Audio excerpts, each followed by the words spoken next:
বেচারার বসতেও কষ্ট হচ্ছে, তাই সে কি করছে, পেটটা তার খাবারের বাটির মধ্যে। কি করতেছো মা, কি করতেছো মা? পেটু মেয়া খাবারের বাটির ভিতরে কেন নেয় অবস্থা? মা মা এই পেটটাকে খাবারের বাটির মধ্যে বাজাই নিছে না, দেখেন পেটটা খাবারের বাটির মধ্যে বাজাই।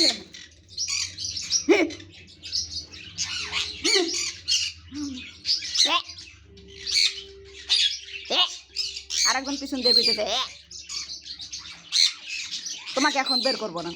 হ্যাঁ এই দেন, আর বইতে কষ্ট হইতেছে তার জন্য সে ওরে মাগো নাচি নাচি, তার জন্য সে পেটটা খাবারের বাটির মধ্যে বাজে, আবার ওদের ভিতর থেকে আবার খাইতেও আছে, মানে সিট মিস দিতে এদের, হ্যাঁ আবার এই সিট দিতে দিতে খায়। ওই যে একটু একটু খাইছে, দানগুলো ভাঙছে, ছোটো দানাগুলো ভাঙছে, একটু নিচের থেকে ছোটো দানাগুলো আমি বেশি দিছি, যেহেতু খাওয়া শিখতেছে তার জন্য। মা আমা আপনি পেটু মেয়ে বাজাইয়া তারপরে বসে আছেন।